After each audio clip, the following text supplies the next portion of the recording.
Be'ezras Hashem Yisbarech, we are continuing with Perek Shmini in the Rambam's Hilchos Yesodei Hatorah, the 8th chapter in the Rambam's Laws of the Foundations of Torah, in his Sefer Mada, his book of knowledge, and we're continuing to speak about Nevuah as a whole, and specifically the Nevuah of Moshe Rabbeinu. We spoke yesterday about how the Nevuah of Moshe Rabbeinu is an independent one of the 13 principles of faith for the Rambam, and therefore he develops different ideas and different separations between Nevuah as a whole and Moshe Rabbeinu's Nevuah in particular. And with Hashem, we will continue with the particulars of the Nevuah of Moshe Rabbeinu in this chapter. Halacha Aleph. Moshe Rabbeinu lo yaminu ba Yisrael b'nei ha'oseh she'asa. Bnei Yisrael did not believe Moshe Rabbeinu's Nevuah because of the signs that he gave. Sha'amin al pi ha'oseh yesh b'libo doifi. Anybody who sees these type of wonderment signs, in their heart they have a little bit of skepticism. She'afshar she'yasa ha'os b'lat v'chishov. It's possible that the guy did this magic or certain type of sorcery in order to get these signs. All the wonderments that Moshe performed in the midbar in the desert were for the Bnei Yisrael's need. And not to give a proof for his nevuah. He needed to drown the Mitzrim in the Yam. So he split the sea and he sank them in it. We were hungry, we needed food. So he brought down the man.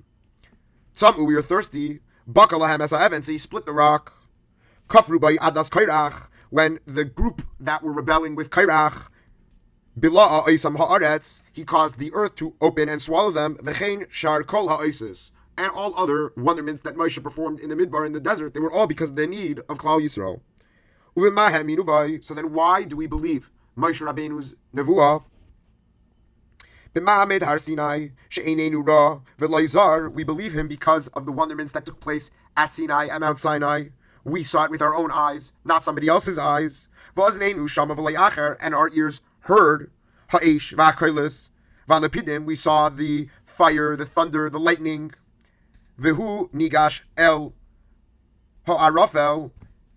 He came from the thick of the clouds, and the voice spoke to us, and we heard. At Ma'amad Har Sinai, Hashem spoke to all men, women, and children. Around 6 million people. This wasn't a conversation that happened between one individual and God, but this was in public, for all to hear, and all to witness. We heard, Moshe, Leich Emor Lahem, Kach V'Kach, Moses, go tell them this and this. And we also have a pasuk that says, Panim, Bipanim, Diber Hashem Imachem, that Hashem spoke to them face to face. We also have a pasuk, Loi es avisenu karas Hashem es habris hazais, that Hashem will never cut off this covenant that He made with our forefathers.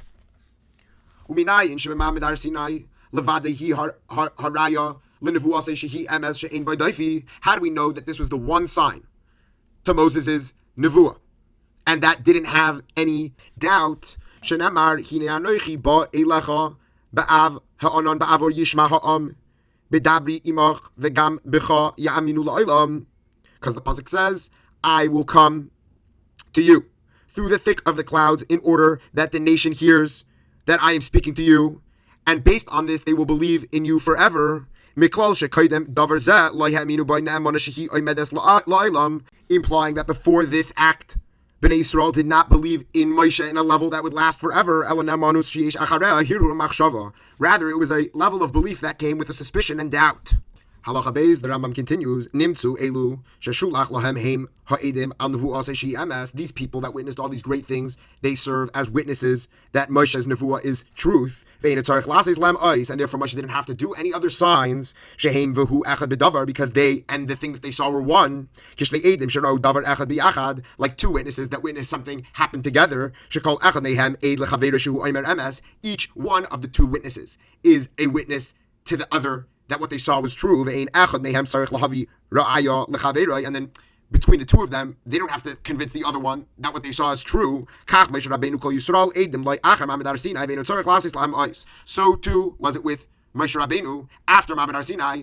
When Bnei Yisrael was all there was no requirement for Moshe to bring another sign to convince them. And this is what HaKadosh Baruch Hu meant when speaking to Moshe Rabbeinu in the beginning of his nevuah, meaning by the snap, by the burning bush. When Hashem told Moshe Rabbeinu to do certain signs when he went to Mitzrayim. This is the turning the staff into a serpent and his hand into tzaras and his water into blood. They're going to listen to your voice. And what did Moshe Rabbeinu say back? Moshe Rabbeinu knew that when anybody sees a sign, deep down, they don't really believe it. They have some doubts. V'haya nishmat milelech, and therefore he asked Hashem to dismiss him from his mission. He said, please don't send me. V'amar v'hein la ya'aminu li, they're not going to believe me.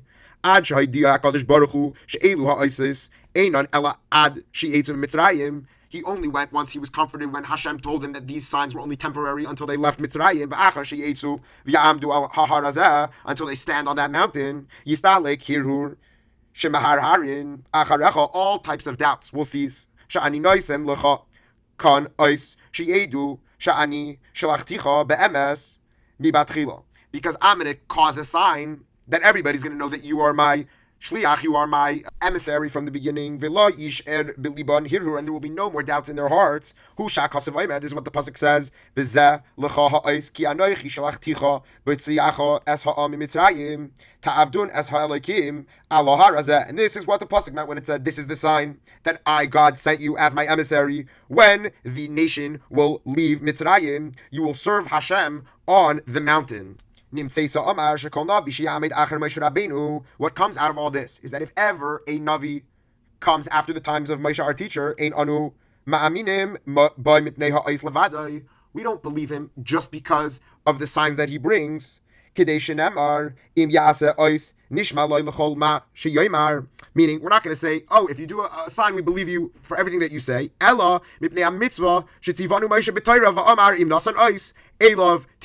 Rather, what's the reason why we would believe a Navi, a prophet, if he comes and gives a sign? Because that's what was commanded by us in the Torah from Moshe Rabbeinu. It says, if someone comes and gives a sign, so then you should listen to them. Just like we have to check any occurrence with two witnesses. We don't know if they're telling the truth when they give their testimony.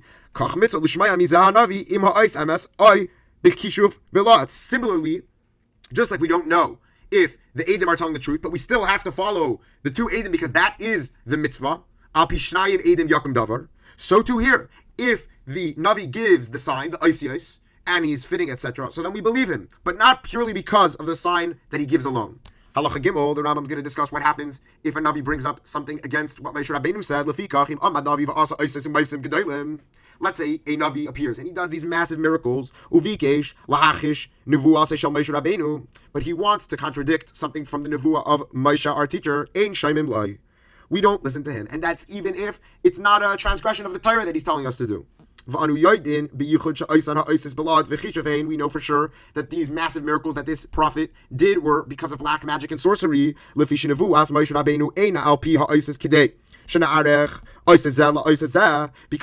miracles that Moshe Rabbeinu performed, they weren't done on a level of comparison that we could say, oh, this guy did a bigger miracle than Moshe did, and therefore we should listen to him.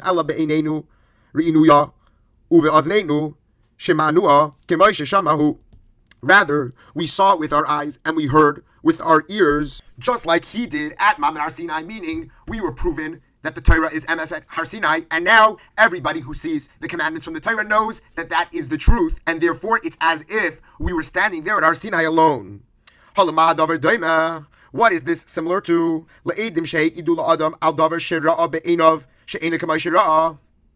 Let's say two witnesses come and they testify that X and Y happened to a judge who saw it happen with his own eyes, and he knows that that's not what happened. He